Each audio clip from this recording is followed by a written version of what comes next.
दोस्तों, आज के परिवेश में ऐसा क्या चल रहा है कि लड़कों लड़कियों को जैसे वो बालिग हो रहे हैं, उनके माता पिता ही उनके सबसे बड़ा दुश्मन क्यों नजर आने लगते हैं। ऐसा उन्हें क्यों लगता है कि उनके हर निर्णय में माँ बाप ही उनके रास्ते के रोड़ा बनते जा रहे हैं।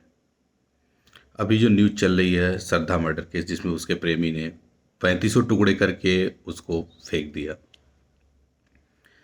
अब आप सोचिए, उस लड़की को जो भी उसकी एज थी, जिसको 35 टुकड़े किए गए हैं, उसके माँ बाप ने उसको कैसे पाला होगा और आज उनके ऊपर क्या बीत रही होगी।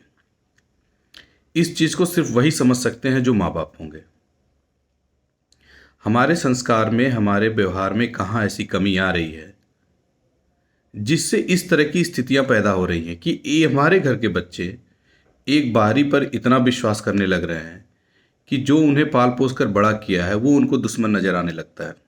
और ऐसा एक नहीं है, ऐसे आपको लाखों जिंदा श्रद्धा मिल जाएंगी। जिंदा श्रद्धा की मैं बात कर रहा हूँ, लाखों मिल जाएंगी जो इस तरह की जलालत को अब झेल रही हैं। होता क्या है कि जब वो इस तरह के निर्णय लेते हैं तो जो लड़का जुड़ा होता है वो लड़की को अपने ही घर लेकर आता है। वो माँ बाप से उतना न कटता है न अलग होता है, लेकिन लड़कियां पूरी तरह से अपने परिवार से कट जाती हैं।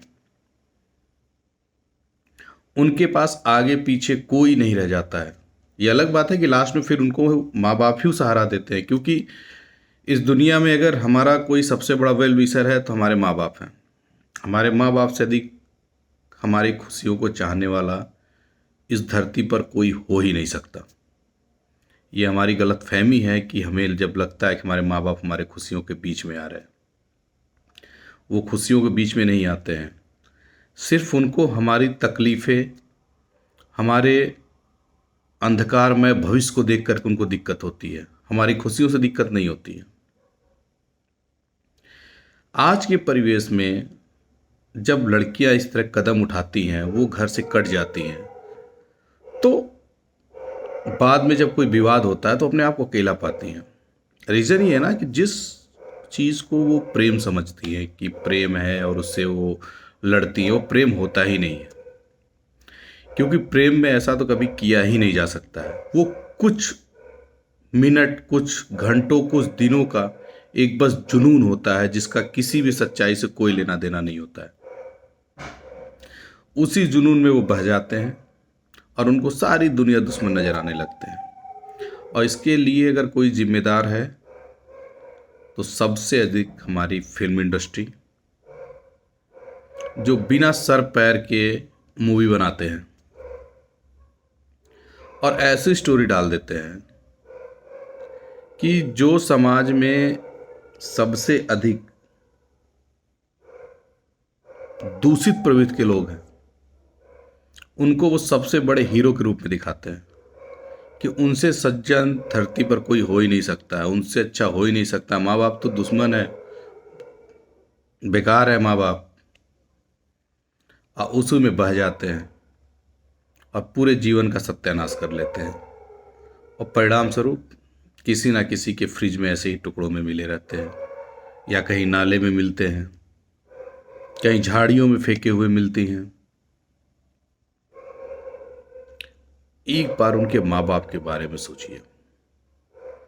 मैं खास तौर से अपील उन लड़कियों से कर रहा हूँ जो इस चीज़ के चक्कर में पड़ी हैं।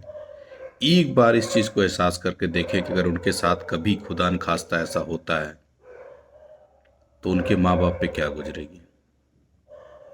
तो कोई भी कदम, कोई भी निर्णय लेने से पहले सोच लें, माँ बाप आपके दुश्मन नहीं है और उनसे बड़ा ही तैसी इस धरती पर आपके लिए कोई ना हो, ताकि दोबारा किसी के साथ ऐसी श्रद्धा वाली घटना घटित ना हो। कुछ लोग इस पे भी कहेंगे कि अरे जो अरेंज मैरिज होती है उसमें भी तो घटनाएं होती हैं, उसमें भी लड़कियों को जला दिया जाता है, दहेज के लिए कर दिया जाता है, वो कर दिया जाता है। तमाम लॉजिक देने वाले होंगे, लेकिन उसकी भी परसेंटेज को आप देख लो। हजारों में एक दो घटनाएं होती हैं और यहाँ हजारों में एक दो सफल होते हैं।